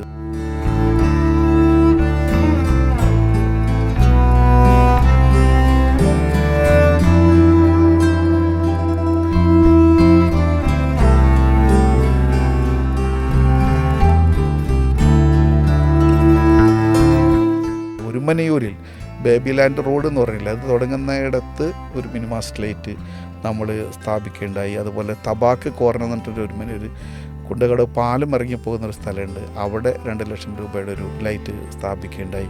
ഇതിനൊക്കെ പുറമെ 2 പഞ്ചായത്തുകളെ തമ്മിൽ ബന്ധിപ്പിക്കുന്ന ഒരു പ്രധാനപ്പെട്ട ഒരു പാലമുണ്ട് അവിടെ, മൂന്നാങ്കല്ല് പാലം. ആ പാലത്തിൽ കുറേ കാലമായിട്ട് വെളിച്ചില്ലാത്തൊരു പാലമാണ്. അപ്പോൾ അവിടുത്തെ മെമ്പർ മൻസൂർ അലി എന്ന് പറയുക, അപ്പോൾ അവരും ആളുകളും ഒക്കെ വന്ന് ആവശ്യപ്പെടുകയുണ്ട്. അപ്പോൾ അതിൻ്റെ അടിസ്ഥാനത്തിൽ അവിടെ ആ പാലം വൈദ്യുതീകരിക്കുന്നതിന് അതിൻ്റെ ഉദ്ഘാടനമാണ് ഇപ്പോൾ കഴിഞ്ഞ ദിവസം നടന്നത്. അതും ഒരു വലിയ സന്തോഷമുള്ളൊരു കാര്യമാണ്. ഒരുപാട് ആളുകൾ യാത്ര ചെയ്തു പോകുന്ന ഒരു പ്രദേശമാണ്. ആ പാലത്തിൽ വിളക്കുകൾ സ്ഥാപിക്കാൻ സാധിച്ചു. നമ്മൾ വെള്ളവും വെളിച്ചവും, അതിൽ വെളിച്ചത്തിൻ്റെ കാര്യം പറഞ്ഞു. ഇനി വെള്ളത്തിൻ്റെ കാര്യം പറയുകയാണെങ്കിൽ ജലസംരക്ഷണം എന്നൊക്കെ പറയുമ്പോൾ മനസ്സിലേക്ക് വരുന്നത് കാരൂർ നീലകണ്ഠ പിള്ളയുടെ ഉതുപ്പാൻ്റെ കിണർ എന്ന് പറയുന്ന കഥയാണ്. അദ്ദേഹത്തിൻ്റെ ആ ഉതുപ്പാൻ കുഴിച്ച കിണറിൽ നിന്ന് നാട്ടിലുള്ള എല്ലാവർക്കും ജലം ലഭിക്കുകയാണ്, ദാഹജലം ലഭിക്കുകയാണ്. പക്ഷേ പിന്നീട് കാലങ്ങൾക്കിപ്പുറം നഗരവൽക്കരണത്തിൻ്റെ ഭാഗമായിട്ട് ആ കിണർ മൂടപ്പെടുകയാണ്. അതിനെക്കുറിച്ചുള്ള ചർച്ചയാണല്ലോ അവിടെ. അതുപോലെ തന്നെ ഇക്കാലത്ത് നോക്കിക്കഴിഞ്ഞാൽ ധാരാളം പൊതു കിണറുകൾ, പൊതു കുളങ്ങളൊക്കെ ഉണ്ടായിരുന്നു നമ്മുടെ നാട്ടിൽ. പലതും മൂടേണ്ട അവസ്ഥയാണ്, നശിച്ചു പോവുകയാണ്. അങ്ങനെയൊക്കെ ഇരിക്കുമ്പോൾ നമുക്ക് നമ്മുടെ നാട്ടിൽ, നമ്മുടെ ഡിവിഷനിൽ ചെയ്തിട്ടുള്ള ജലസംരക്ഷണത്തിൻ്റെ കുറേ പദ്ധതികൾ, അതിൻ്റെ കാര്യങ്ങളൊക്കെ ചെയ്തിട്ടുണ്ടല്ലോ, അതിനെക്കുറിച്ച് കൂടെ ഒന്ന് പറയാം അല്ലേ? ജലസംരക്ഷണം എന്ന് പറയുന്നത് നിങ്ങൾ നേരത്തെ പറഞ്ഞ പോലെ വലിയ ഒരു സംഗതിയാണ്. ജലസംരക്ഷണം എന്ന് പറയുന്നത് നമ്മുടെ കുടിവെള്ളത്തിൻ്റെ റീചാർജും കൂടിയാണ്. ആ രീതിയിൽ നമ്മൾ അതിനെ എടുക്കണം. ഇതിൽ എടുത്തു പറയാവുന്ന ഒരു പ്രധാനപ്പെട്ട സംഗതി പാവർട്ടി പഞ്ചായത്തിലെ ഒരു കുളമുണ്ട്. ഏകദേശം 60 ലക്ഷം രൂപ ചെലവഴിച്ചിട്ടാണ് ആ കുളം മനോഹരമായി കെട്ടി ഗംഭീരമായി ഒരു ദിവസം വന്നോളൂ കാണാവുന്ന അത്രയും ഒരു ഏറ്റവും എന്താ പറയുക, നമ്മളൊരു സ്വിമ്മിംഗ് പൂൾ പോലെ നമുക്ക് ഫീൽ ചെയ്യുന്ന രീതിയിലുള്ള ഒരു കുളം. അതിൽ 40 ലക്ഷം രൂപ ജില്ലാ പഞ്ചായത്തിൻ്റെ നേരിട്ടുള്ള ഫണ്ടും 20 ലക്ഷം രൂപ നമ്മൾ തൊഴിലുറപ്പിൻ്റെ ജില്ലാ ഓഫീസറെ കണ്ട് അദ്ദേഹം പ്രൊജക്റ്റ് ഒപ്പിച്ച് നമുക്ക് ജില്ലാ പഞ്ചായത്താണ് തൊഴിലുറപ്പുകളുടെ പദ്ധതികളൊക്കെ പാസ്സാക്കുക. ജില്ലാ പഞ്ചായത്ത് ഞങ്ങളടങ്ങുന്ന ഒരു യോഗമാണ്. അപ്പോൾ അത് പ്രപ്പോസലാക്കിയിട്ട് പഞ്ചായത്തിൽ നിന്ന് പ്രപ്പോസലാക്കി വന്ന് അതിൽ നിന്ന് 20 ലക്ഷം രൂപ അതിന് അനുവദിച്ച് മൊത്തത്തിൽ 60 ലക്ഷം രൂപയുടെ ഒരു പ്രോജക്റ്റ് ഗംഭീരമായിട്ട് പാവർട്ടിയിൽ ചെയ്യും. ആ പരിസരത്തിലുള്ള എല്ലാ കിണറുകളും റീചാർജ് ചെയ്യുന്നതും ആ നാട്ടിലുള്ള മുഴുവൻ ആളുകൾക്കും കുളിക്കാവുന്ന, നീന്തൽ പഠിക്കാവുന്ന രീതിയിലുള്ള ഗംഭീരമായൊരു സംഗതിയാണ്. ഇപ്പോൾ കുട്ടികളൊക്കെ സംബന്ധിച്ചിടത്തോളം നമ്മളിപ്പോൾ ഒരു ടൂർ പോകണമെങ്കിലും സ്വിമ്മിംഗ് പൂൾ ഉണ്ടോ എന്നാണ് ചോദിക്കുന്നത്. അല്ലേ? അപ്പോൾ ഇത് പൊതുവായി എല്ലാവർക്കും ഒരു രൂപ കൊടുക്കാതെ വന്ന് ആസ്വദിക്കാവുന്ന രീതിയിൽ നീന്താവുന്ന രീതിയിലുള്ളൊരു പണ്ട് കാലത്തൊക്കെ വെക്കേഷനൊക്കെ ആയ കുട്ടികൾ ഇങ്ങനെ കുളത്തിൽ നീന്തി കളിക്കുന്ന അതൊക്കെ നിന്ന് പോയിരിക്കുകയായിരുന്നു ഒരു പരിധി വരെ. അതെ. ഇനിയിപ്പോൾ ഇനി നീന്തൽ പഠിക്കാനുള്ള ഒരു സംഗതികൾ വരും. അങ്ങനെയൊക്കെ കുറേ കാര്യങ്ങൾ അതിനോടനുബന്ധിച്ച് വരാനിരിക്കുന്നുണ്ട്. അതൊരു വലിയ സന്തോഷമുള്ള കാര്യമാണ്, ഒരു പൊതു കുളം സംരക്ഷിക്കുക എന്നുള്ളത്. പിന്നീട് ജലസംരക്ഷണവുമായി ബന്ധപ്പെട്ട് 13 ലക്ഷം രൂപയുടെ കുഴൽ കിണറുകൾക്ക് വേണ്ടി കടപ്പുറം പഞ്ചായത്തിൽ അനുവദിച്ചിട്ടുണ്ട്. വിവിധ പ്രദേശങ്ങളിൽ കുഴൽക്കിണറുകൾ സ്ഥാപിച്ച് ജനങ്ങൾക്ക് കുടിവെള്ളം എത്തിച്ചു കൊടുക്കുക എന്നുള്ളതാണ് ആ പ്രോജക്റ്റ്. അപ്പോൾ സത്യത്തിൽ അതിൽ തുടക്കത്തിലൊന്നും സ്ഥലം ഇല്ലാതൊക്കെ ഇരുന്നെങ്കിലും ആ പഞ്ചായത്തിൻ്റെ മെമ്പർമാർ അവർ ഞാൻ പ്രത്യേകം അഭിനന്ദിക്കുകയാണ്. അവരുടെ ഒരു ശ്രമഫലമായി ആ നാട്ടുകാർ, നേരത്തെ ഞാൻ പറഞ്ഞില്ലേ ഒരുമിച്ചെഴുതാം ഒരു ദേശത്തിൻ്റെ വിജയഗാഥ എന്ന് പറഞ്ഞപ്പോൾ, ആ നാട്ടിലുള്ള ജനങ്ങൾ 3 സെൻറ്റ് 4 സെൻറ്റ് 5 സെൻറ്റ് എന്നൊക്കെ പറഞ്ഞിട്ട് ആളുകൾ ഇങ്ങനെ വന്ന് അതിനു വേണ്ടി വെള്ളത്തിന് വേണ്ടി സ്ഥലം ഫ്രീ ആയി സർക്കാരിന് വേണ്ടി. ഏത് കാലമാണ് നിങ്ങൾ ആലോചിക്കണം. 1/2 സെൻറ്റിന് വേണ്ടി ജ്യേഷ്ഠാനുജന്മാർ തമ്മിൽ വെട്ടിക്കൊല്ലുന്ന ഒരു കാലത്താണ് കടപ്പുറത്തെ ആ ജനങ്ങൾ വന്ന് ഞങ്ങൾ തരാം 3 സെൻറ്റ് 5 സെൻറ്റ് 4 സെൻറ്റ് എന്നൊക്കെ പറഞ്ഞു അവിടെ തന്ന്. ഇപ്പം അതൊക്കെ രജിസ്ട്രേഷനുകൾ കഴിഞ്ഞ് അത് കുഴൽക്കിണർ പൂർത്തീകരിക്കാനുള്ള ഒരു പദ്ധതി ഇങ്ങനെ നടന്നു കൊടുക്കണം. 13 ലക്ഷം രൂപയാണ് ജില്ലാ പഞ്ചായത്ത് അതിനു വേണ്ടി വകയിരുത്തിയിട്ടുണ്ടായത്. സാർ പറഞ്ഞതുപോലെ ആ മുദ്രാവാക്യം ശരിക്കും അന്വർത്ഥമാവുകയാണ്. ആണ്. ഞാൻ നേരത്തെ പറഞ്ഞു, ഈ കാണുന്ന ഇപ്പോൾ ഈ കുളമായാലും ഈ വൈദ്യുതി ആയാലും എല്ലാ സംഗതികളിലും ജനങ്ങളുടെ ഒരു വലിയ പിന്തുണയാണ്. അവരൊരുമിച്ച് നിന്നതുകൊണ്ട് മാത്രം നടന്ന ഒരു സംഗതിയാണ്. ഞാനൊരു ടൂളായി എന്ന് മാത്രമാണ് എനിക്കതിൽ ഉള്ളൂ, അല്ലാണ്ട് ഞാൻ ചെയ്തു എന്നതല്ല ഒരിക്കലും. ജനങ്ങൾ ചെയ്യുമ്പോൾ ഞാനതിൻ്റെ ഒരു റെപ്രസെൻറ്റേറ്റീവ് ആണല്ലോ, ആ റെപ്രസെൻറ്റേറ്റീവിനെ അവർ തിരഞ്ഞെടുത്തിരുന്നു. പക്ഷേ ഇതെല്ലാം ജനങ്ങൾ ഒരുമിച്ച് നിന്നപ്പോൾ അവർ നേടിയെടുത്തതാണ്. ആ രീതിയിലാണ് ഇത് വന്നു കഴിഞ്ഞിട്ടുള്ളത്. ജനങ്ങളുടെ ഒരു 5 വർഷം അവർ ഒരുമിച്ച് നിന്നപ്പോൾ നമ്മളൊരു സ്ലോഗൻ വെക്കുകയാണ്, ഒരുമിച്ചെഴുതാം എന്ന് പറഞ്ഞപ്പോൾ അവരൊരുമിച്ച് നിന്നപ്പോൾ അവർക്ക് ഒരുപാട് ഡെവലപ്മെൻറ്റുകൾ ഉണ്ടാവും. അത് ആ ജനത്തിൻ്റെ ഒരുമിച്ച് നിന്ന ജനത്തിൻ്റെ നേട്ടമാണ്. മെമ്പർ എന്നൊക്കെ പറഞ്ഞത് അതിലെ ഒരു ഉപകരണം മാത്രമായി മാറുന്ന ഒരു സംഗതിയാണ്. ഒരു നാട് ഒരുമിച്ച് നേടിയ വികസനത്തെക്കുറിച്ചാണ് നമ്മൾ ഈ ചർച്ച ചെയ്യുന്നത്. അതിൽ മെമ്പർ നടത്തിയത് എന്നതല്ല, ഒരു നാട് ഒരുമിച്ച് നിന്നപ്പോൾ അവർ നേടിയെടുത്തത് ഒരു കഥയാണ്, ഒരു വിജയഗാഥയാണ്. അതാണ് നമ്മൾ പറയുന്നതിൻ്റെ അർത്ഥം. ചുള്ളിപ്പാടത്ത് ഇതുപോലെ ഒരു കുളം നവീകരിക്കുന്ന ഒരു വർക്ക് ഉണ്ടായിരുന്നു. അതിലേക്കും ജില്ലാ പഞ്ചായത്തിൻ്റെ ഫണ്ട് കൊടുക്കാൻ സാധിച്ചിട്ടുണ്ട്. ചുള്ളിപ്പാടം കടപ്പുറം പഞ്ചായത്തിലെ സ്ഥലമാണ്, അവിടേക്ക് ചെയ്ത് സാധിച്ചിട്ടുണ്ട്. പ്രാഥമിക ആരോഗ്യ കേന്ദ്രങ്ങൾ, സർക്കാർ സംവിധാനങ്ങൾ, ആശുപത്രികളൊക്കെ വലിയ മുന്നേറ്റം സൃഷ്ടിക്കുന്നുണ്ട് നമ്മുടെ സൊസൈറ്റിയിൽ. പക്ഷേ നമ്മുടെ ജീവിതശൈലി രോഗങ്ങളും ദിനം പ്രതി ഏറി വരികയാണല്ലോ. ആരോഗ്യ സംരക്ഷണത്തെക്കുറിച്ചുള്ള ആളുകളുടെ ചിന്തകളും മാറി വരുന്നുണ്ട്. ഇപ്പോൾ ന്യൂജൻ സങ്കേതങ്ങളായിട്ടുള്ള ജിംനേഷ്യങ്ങൾ, അതിൻ്റെ ഒരു പ്രാധാന്യവും ഏറി വരുന്നുണ്ട്. അതേക്കുറിച്ച് പറയുന്നുണ്ട്. ജില്ലാ പഞ്ചായത്തിൻ്റെ പദ്ധതികളായിട്ട് 3 വനിതാ ജിംനേഷ്യങ്ങൾ നമ്മൾ ഉദ്ഘാടനം ചെയ്തു കഴിഞ്ഞു. പാവറട്ടിയിൽ ഒരു വനിതാ ജിംനേഷ്യം, കടപ്പുറം പഞ്ചായത്തിലൊരു വനിതാ ജിംനേഷ്യം, ഒരുമനൂർ പഞ്ചായത്തിലൊരു വനിതാ ജിംനേഷ്യം. ഇതുകൂടാതെ കടപ്പുറത്ത് ഒരു ഓപ്പൺ ജിംനേഷ്യം വേറെ. ഇതിനെല്ലാം ജില്ലാ പഞ്ചായത്തിൽ നിന്ന് ഫണ്ടുകൾ 5 ലക്ഷം രൂപയാണ് ഈ വനിതാ ജിംനേഷ്യത്തിനൊക്കെ വകയിരുത്തിയത്. ഓപ്പൺ ജിമ്മിന് 8 ലക്ഷം രൂപയോളം ജില്ലാ പഞ്ചായത്തിൽ നിന്ന് കൊടുക്കേണ്ടത്. ആരോഗ്യരംഗം എന്ന് പറയുന്നത് നിങ്ങളൊരു കാര്യം മനസ്സിലായി. ഞാൻ 5 വർഷമാണ് ജനപ്രതിനിധി ആയതെങ്കിലും അതിൽ ആദ്യത്തെ 2 വർഷം കോവിഡ് കാലമായിരുന്നു. നമുക്ക് ഒന്നും ചെയ്യാനില്ലാത്ത കാലം. അപ്പോൾ ആ സമയത്ത് 2 ആശുപത്രികളുടെ കെട്ടിടങ്ങൾ ഉണ്ടാക്കാൻ വേണ്ടി ഫണ്ട് വെക്കേണ്ടി നിർദ്ദേശങ്ങൾ വെച്ചു. അത് ആ നിർദ്ദേശങ്ങൾ പലപ്പോഴും അവിടെ നിന്ന് ഇരുന്നിരുന്ന ഉദ്യോഗസ്ഥന്മാർ സമ്മതിച്ചിരുന്നില്ല. കാരണം വെച്ചാൽ പഞ്ചായത്തിൻ്റെ ആസ്തിയിലുള്ള കെട്ടിടങ്ങളാണത്, അവിടേക്ക് ഫണ്ട്. നേരത്തെ റോഡിൻ്റെ പറഞ്ഞ പോലെ അത് ചെയ്യാൻ പാടില്ല, അതിന് നോംസില്ലാന്ന് പറഞ്ഞു. അപ്പം അന്ന് ഞാൻ ജില്ലാ പഞ്ചായത്തിലൊക്കെ യോഗത്തിൽ ഞങ്ങൾ ആവശ്യപ്പെട്ടത് എന്താണെന്ന് പറഞ്ഞാൽ, സ്കൂളുകളിലേക്കൊക്കെ നമ്മൾ ഫണ്ട് ഇപ്പം ഞാൻ പറഞ്ഞില്ലേ 1 കോടിയോളം രൂപ വെച്ചു. അപ്പോൾ ആ സമയത്തൊന്നും സ്കൂളിൽ കുട്ടികളില്ലാത്ത സമയമുണ്ട്, ആദ്യത്തെ 2 കൊല്ലം. അപ്പോൾ ആദ്യം നമ്മൾ പറഞ്ഞു, നിങ്ങൾ എത്രയോ സ്കൂളുകളിലേക്ക് വെക്കുന്നത്, എൻ്റെ ഡിവിഷനിലൊക്കെ ഒരു സ്കൂളേ ഉള്ളൂ. അപ്പോൾ അവിടെയൊക്കെ ഇത് മാറ്റിയിട്ട് ജനങ്ങൾ മുഴുവൻ നിൽക്കുന്നത് ഇപ്പോൾ ഹോസ്പിറ്റലുകളിലാണ്. എല്ലാ വാക്സിൻ എടുക്കാനൊക്കെ ആയിട്ട് ആശുപത്രികൾ നിറഞ്ഞ് കവിയുന്ന ഒരു കാലമാണ്. അപ്പോൾ അതുകൊണ്ട് അതിൻ്റെ ഓർഡർ തപ്പിയെടുത്ത് അത് അംഗീകരിപ്പിച്ച് പാവറട്ടിയിലെ ഒരു CHC പറയും, കമ്മ്യൂണിറ്റി ഹെൽത്ത് സെൻറ്റർ, ആ കമ്മ്യൂണിറ്റി ഹെൽത്ത് സെൻ്ററിന് ഒരു കെട്ടിടം മെയിൻ്റനൻസ് നടത്തുന്നതിന് വേണ്ടി, നവീകരിക്കുന്നതിന് വേണ്ടി 10 ലക്ഷം രൂപ കൊടുത്തു. അതേപോലെ തന്നെ 10 ലക്ഷം രൂപ ഉരുമനയൂർ കമ്മ്യൂണിറ്റി ഹെൽത്ത് സെൻ്ററിൽ ഒരു കെട്ടിട ഹാള് പണിത് ചെയ്യുന്നതിന് വേണ്ടി അതും ചെയ്തെടുക്കാൻ സാധിച്ചിട്ടുണ്ട്. ഇത് കൂടാതെ കടപ്പുറം പഞ്ചായത്തിൽ ഒരു വാക്കിംഗ് സ്ട്രീറ്റ് എന്ന് പറഞ്ഞിട്ട് ഒരു പദ്ധതി, അതിനും ഫണ്ട് കൊടുക്കാൻ 5 ലക്ഷം രൂപയോളം ഒരു വാർഡിലെ ഒരു പ്രദേശത്ത് റോഡിനോട് ചേർന്ന് ആൾക്ക് നടക്കാവുന്ന രീതിയിൽ. ഇത് കൂടാതെ പാവറട്ടിയുടെ തീരപ്രദേശത്ത് മനോഹരമായ ഒരു പുഴയുടെ തീരാണ്. ആ പുഴയുടെ തീരത്ത് ഒരു വാക്കിംഗ് സ്ട്രീറ്റ് ഉണ്ടാക്കുന്നതിന് വേണ്ടിയിട്ട് 23 ലക്ഷം രൂപ ജില്ലാ പഞ്ചായത്തിൽ നിന്ന് അനുവദിക്കുകയും അതിൻ്റെ ഭരണാനുമതി കഴിഞ്ഞു, സാങ്കേതികാനുമതി കഴിഞ്ഞു, ടെൻഡറും എടുത്തു കഴിഞ്ഞ ഒരു സംഗതി ഉണ്ട്. 23 ലക്ഷം അത് വരുന്നതോടുകൂടി ഒരു പുഴയുടെ തീരത്ത് നല്ല മനോഹരമായി ആളുകൾക്ക് രാവിലെയും വൈകുന്നേരവും ഈ പുഴ കണ്ട് കാറ്റ് ഇട്ട് ഒരു ജോഗിങ്ങിനൊക്കെ പറ്റുന്ന ഒരു സാഹചര്യം. അപ്പോൾ ആ രീതിയിൽ ആരോഗ്യ മേഖലയിൽ നല്ല രീതിയിലുള്ള വർക്കുകൾ ചെയ്ത് തീർക്കാൻ കാലത്തിനനുസൃതമായിട്ടുള്ള കുറെ കാര്യങ്ങൾ നമുക്ക് ചെയ്യാൻ പറ്റുന്നുണ്ട് അല്ലേ? അത് അവിടെ ആ ഒരു സ്ഥലത്തിന്റെ ഒരു മുഖച്ഛായ മാറ്റാനും ഇത്തരം പ്രവർത്തികളെ കൊണ്ട് സാധിക്കുന്നുണ്ട്. ഇപ്പോൾ ഓപ്പൺ ജിംനേഷ്യം, വാക്കിംഗ് സ്ട്രീറ്റ് എന്നൊക്കെ പറഞ്ഞു കഴിഞ്ഞാൽ ആ ഒരു സ്ഥലം തന്നെ വളരെയധികം മാറ്റം സംഭവിക്കുകയാണല്ലോ. ആളുകൾക്ക് കൂടുതലായിട്ട് ഇപ്പോൾ നടക്കാനും ഓടാനും ഒക്കെ മടിയുള്ള ആളുകളാണെങ്കിലും ഇത്തരം സാഹചര്യത്തിൽ ചിലപ്പോൾ അവരത് സ്റ്റാർട്ട് ചെയ്യാനുള്ള സാധ്യതയുണ്ട്. പ്രചോദനമാകാനുള്ള ഒരു സാഹചര്യമുണ്ട്. ഇത് നന്നായി എൻജോയ് ചെയ്യാവുന്നതാണ്. ഈ കായലിൻ്റെ തീരം എന്ന് പറയുന്നത്, പുഴയുടെ തീരം എന്ന് പറയുന്നത് മനോഹരമായൊരു സ്ഥലം തന്നെ. അതുപോലെ തന്നെ ആരോഗ്യരംഗത്ത് നമ്മളിപ്പോൾ എല്ലാ വേസ്റ്റും വലിച്ചെറിഞ്ഞ് അല്ലേ, ഇപ്പോൾ അറിയാം, അതൊരു ഭാഗങ്ങളായിട്ട് അപ്പോൾ നമുക്ക് വേസ്റ്റുകളൊക്കെ സെഗ്രിഗേറ്റ് ചെയ്ത് ആ രീതിയിലേക്ക് ചെയ്യുന്നതിന് വേണ്ടിയുള്ള വർക്കുകളുടെ ഒക്കെ ഭാഗമായിട്ട് കടപ്പുറത്ത് ഗ്രീൻ കടപ്പുറം, ക്ലീൻ കടപ്പുറം എന്ന് പറഞ്ഞൊരു പദ്ധതി ഒക്കെ ഉണ്ടായി. അത് ഒരു മെസ്സേജാണ്. അത് സത്യത്തിൽ അത് എന്ത് ചെയ്യുന്നു അല്ലെങ്കിൽ അവിടെ എന്ത് കാണുന്നു എന്നുള്ളതല്ല, അത് ആ നാട്ടിലുള്ള ജനങ്ങളുടെ ഹൃദയത്തിലേക്ക് എപ്പോഴും ആ സന്ദേശം ഹൃദയത്തിലേക്ക് അവരെ നിരന്തരമായി കൊടുക്കുക എന്ന അർത്ഥത്തിൽ ഒരു വിഭാവനം ചെയ്തിട്ടുണ്ടായി.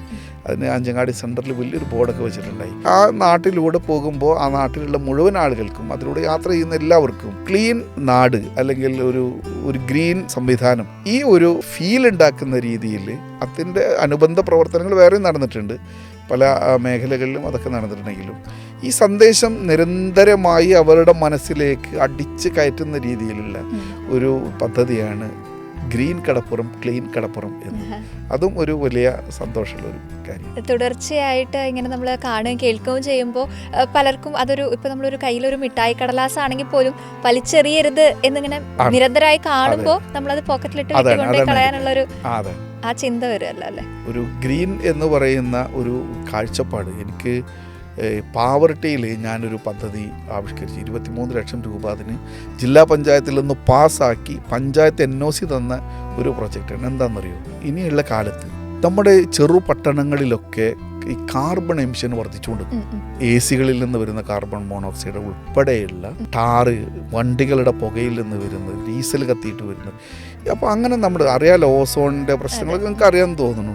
കാർബൺ എമിഷൻ വല്ലാതെ വർദ്ധിക്കുകയും ഇൻ്റർനാഷണൽ ട്രീറ്റുകളുടെ ഭാഗമായിട്ട് കാർബൺ ന്യൂട്രലൈസേഷൻ വലിയ പ്രാധാന്യത്തോടു കൂടി കൊണ്ടുവരും. ഇപ്പം നമ്മുടെ കൃഷിയിടങ്ങളിൽ നിന്ന് വരുന്ന ഓക്സിജൻ പോലും ഈ കാർബൺ എക്സ്ചേഞ്ചിൽ വിൽക്കാവുന്ന ഒരു കാലത്താണ് നമ്മൾ ജീവിക്കുന്നത്. കാർബൺ എക്സ്ചേഞ്ചിൽ ഇപ്പോൾ കൃഷിയിടങ്ങളിൽ അതിന് കൗണ്ട് ചെയ്യാൻ മെഷേഴ്സ് ഉണ്ട്. ഇപ്പോൾ ഈ കൃഷിയിൽ നിന്ന് എത്ര ഓക്സിജൻ ആ ചെടികൾ ഉൽപ്പാദിപ്പിക്കും അതിനെ കൗണ്ട് ചെയ്തിട്ട് അതിനെ അക്കൗണ്ട് ചെയ്ത് അത് മാർക്കറ്റിൽ വിറ്റ് കാർബൺ എമിഷൻ കൊണ്ടുപോകുന്ന ആളുകളിൽ അത് വാങ്ങി വെക്കണം. അല്ലെങ്കിൽ അതിന് ന്യൂട്രൽ ചെയ്യാൻ ഇവർക്ക് പറ്റിയില്ലെങ്കിൽ ആ ക്രെഡിറ്റ് ഇവർ വാങ്ങി വെക്കണം. അത് ഒരു ഇൻ്റർനാഷണൽ തീരുമാനമായി വരികയാണ്.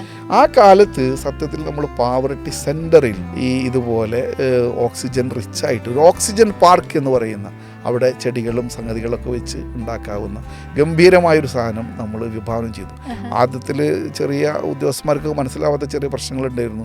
പക്ഷേ നല്ല അറിവുള്ള പരിസ്ഥിതിയുമായി ബന്ധപ്പെട്ട പല ആളുകളും വന്ന് നല്ല പ്രോജക്റ്റാണ് എന്ന് പറഞ്ഞ് അതിന് എല്ലാ പ്രോത്സാഹനവും തരികയും സംഗതികളൊക്കെ ചെയ്തു. പക്ഷേ പിൽക്കാലത്ത് അത് പഞ്ചായത്ത് അതിൽ നിന്ന് പുറകോട്ട് പോയതുകൊണ്ട് ആ ഫണ്ടും പോയി.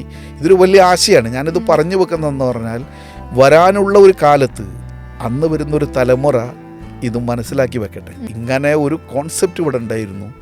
ഓക്സിജൻ റിച്ചായിട്ട് നമ്മുടെ പട്ടണങ്ങൾ നിലനിൽക്കണമെന്ന ആശയം പറഞ്ഞു പോയ ഒരാൾ ഇവിടെ ഉണ്ടായിരുന്നു എന്ന് അടുത്ത തലമുറ ഓർമ്മ വെക്കട്ടെ എന്നതിന് വേണ്ടി മാത്രമാണ് ഞാനിത് പറയുന്നത്. കാർബൺ ന്യൂട്രൽ ചെയ്യുക എന്ന് പറയുന്നത് വരുന്ന തലമുറയുടെ ഏറ്റവും പ്രധാനപ്പെട്ട ഒരു ഉത്തരവാദിത്തമായി മാറുക.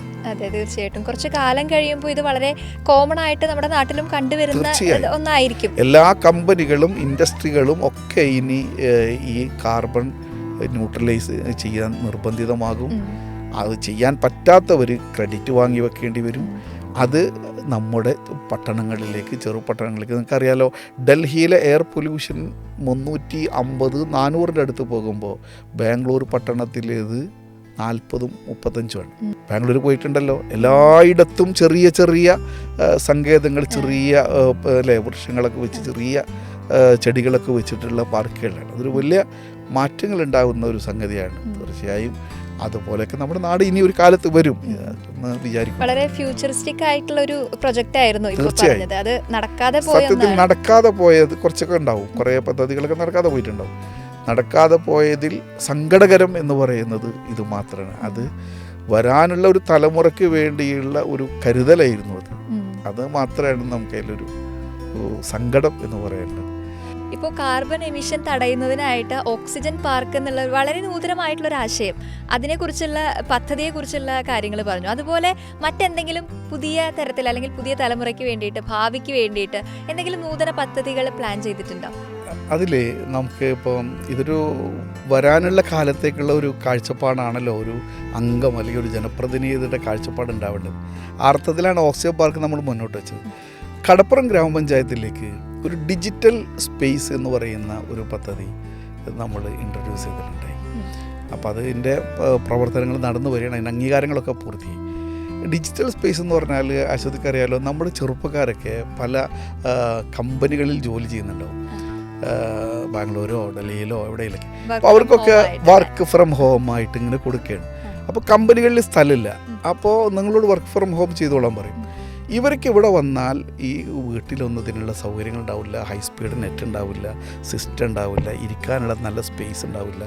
കഷ്ടപ്പെടുന്ന ഒരുപാട് മനുഷ്യരുണ്ട്. അതുപോലെ ഇപ്പോൾ ക്യാമറ ഒക്കെ ചെയ്യുന്ന ആളുകളുണ്ടാവും, ഫ്രീലാൻസ് ആയിട്ട് വർക്ക് ചെയ്യുന്ന ക്യാമറമാർ, അതുപോലുള്ള ആളുകളൊക്കെ. അപ്പം അങ്ങനെ ഒരു ഡിജിറ്റൽ സ്പേസ്, ഇപ്പം നമ്മൾ സാധാരണ ഒരു വെർച്വൽ സ്പേസ് എന്നൊക്കെ പറയില്ലേ, അതുപോലെ ഒരു സ്ഥലം നമ്മൾ പ്രൊവൈഡ് ചെയ്ത് കൊടുക്കുകയാണ്. അപ്പോൾ അവർക്ക് അവിടെ വന്നിരിക്കാം, അവർക്ക് പണി കഴിയാം, പണി തീർക്കാം, അവരുടെ എല്ലാ സൗകര്യങ്ങളും, അവരുടെ ഓഫീസിൽ എങ്ങനെ വർക്ക് ചെയ്യുന്നു ആ എൻവയോൺമെൻറ്റ് കറക്റ്റ് നമുക്ക് കൊടുക്കാൻ പറ്റും. അവർ വീട്ടിലൊന്നും സൗകര്യം ഉണ്ടാവില്ല. കുറേ പാവപ്പെട്ട കുട്ടികളാണ്, നന്നായി പഠിച്ചു വരുന്ന കുട്ടികളാണ്. അപ്പോൾ അവർക്ക് അവിടുന്ന് വർക്ക് ഫ്രം ഹോം പറയുമ്പോൾ അവർക്ക് വിഷമം വേണ്ട. പഞ്ചായത്തിൽ ഒരു സ്പേസ്, ഡിജിറ്റൽ സ്പേസ് ഉണ്ടാക്കിയാണ്. അവർക്ക് വേണ്ട ഹൈ സ്പീഡ് നെറ്റ്, നല്ല കമ്പ്യൂട്ടറുകൾ, ലൈറ്റ് സംവിധാനങ്ങൾ, എല്ലാ ആധുനിക രീതിയിലുള്ള സൗകര്യങ്ങൾ, നല്ല ഇരിപ്പിടങ്ങൾ, ടേബിൾ, വൈദ്യുതി എല്ലാം പഞ്ചായത്തിൻ്റെ ഒരു സ്ഥലത്ത് നമ്മൾ പ്രൊവൈഡ് ചെയ്ത് കൊടുക്കുക. അപ്പോൾ എന്താണെന്ന് പറഞ്ഞാൽ സ്വന്തമായൊരു ഓഫീസ്, അവർക്ക് അവിടുന്ന് തന്നെ GST എടുക്കാം. GST നമ്പർ ഈ ഒരു സ്പേസിൽ നിന്ന്, ആ ഒരു സീറ്റിൽ നിന്ന് അവർക്ക് എടുക്കാൻ പറ്റും. ആ രീതിയിലേക്കുള്ള ഒരു ഡിജിറ്റൽ സ്പേസ് കടപ്പുറം പഞ്ചായത്തിന് വേണ്ടി വിഭാവനം ചെയ്തിട്ടുണ്ട്. അത് നടപ്പിലാക്കുമ്പോൾ ആ പഞ്ചായത്തിലുള്ള ചെറുപ്പക്കാരെ സംബന്ധിച്ചിടത്തോളം വലിയ ഒരു നേട്ടമായിരിക്കും എന്നാണ് ഞാനത് പ്രതീക്ഷിക്കുന്നത്. തീർച്ചയായിട്ടും വളരെ ഈ ഒരു കാലത്ത് ആവശ്യമായിട്ടുള്ള, വളരെ അത്യാവശ്യമായിട്ടുള്ള ഒരു കാര്യം തന്നെയാണല്ലേ. അപ്പോൾ വ്യത്യസ്തമായിട്ടുള്ളൊരു ചിന്ത എന്ന് കൂടെ പറയാം. അടുത്തൊരു പദ്ധതിയെക്കുറിച്ച് കൂടെ പറയാണ്. ഒരു 80 ലക്ഷം രൂപ പാസ്സായിട്ട് അതിൻ്റെ ഒരു പ്രൊജക്റ്റ് നിൽക്കുന്നുണ്ട്. പാവറട്ടിയുടെ നേരത്തെ പറഞ്ഞ കായലിൻ്റെ മനോഹരമായൊരു തീരത്ത്, അത് ആസ്തിയിലുള്ള സ്ഥലമായിരുന്നു. ആ സ്ഥലത്ത് CRZ അനുമതി കിട്ടാത്തത് കൊണ്ട് എന്നാണ് ഇപ്പോൾ അത് നടപ്പിലാക്കാനുള്ള തടസ്സം പറഞ്ഞത്.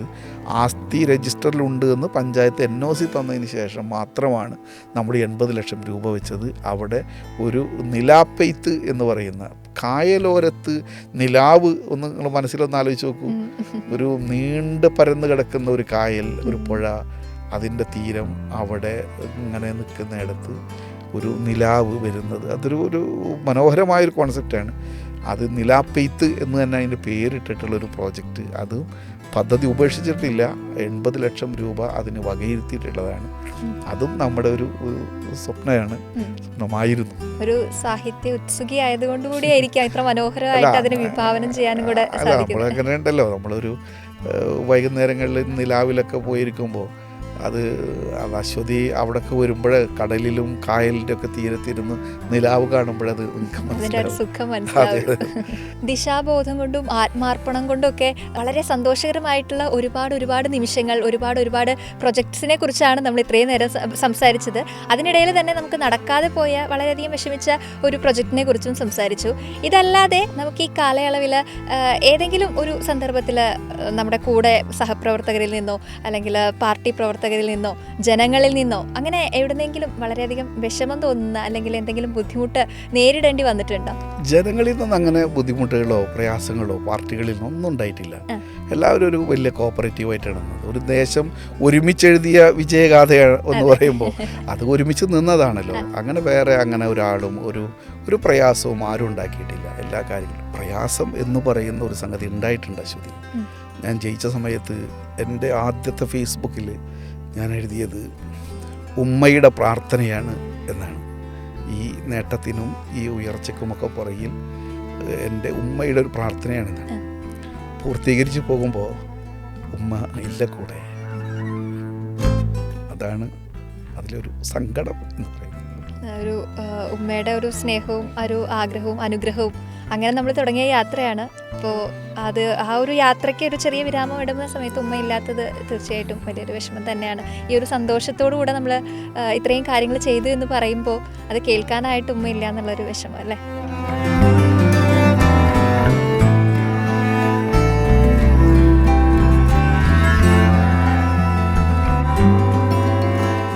ഒരുമിച്ച് എഴുതാം ഒരു ദേശത്തിൻ്റെ വിജയഗാഥ. ആ ഒരു മുദ്രാവാക്യത്തിൽ തുടങ്ങിയിട്ടാണ് നമ്മുടെ സംസാരം തുടങ്ങിയത്. ഇപ്പോൾ സംസാരം തീരുമ്പോൾ നമുക്ക് പറയാം ആ ഒരു മുദ്രാവാക്യത്തിൽ തുടങ്ങിയ നമ്മുടെ ആ ഒരു യാത്ര ഇപ്പോൾ അത് കറക്റ്റായിട്ട് നമുക്കത് പാലിക്കാനായിട്ട് പ്രാവർത്തികമാക്കാനായിട്ട് സാധിച്ചതിൻ്റെ ഒരു സന്തോഷത്തിലാണല്ലോ. ഇത്രയും കാര്യങ്ങൾ കേൾക്കുമ്പോൾ നമുക്കതാണ് മനസ്സിലാക്കാനായിട്ട് സാധിക്കുന്നത്. ശരിക്കും അതൊരു സന്തോഷം തന്നെയാണല്ലേ?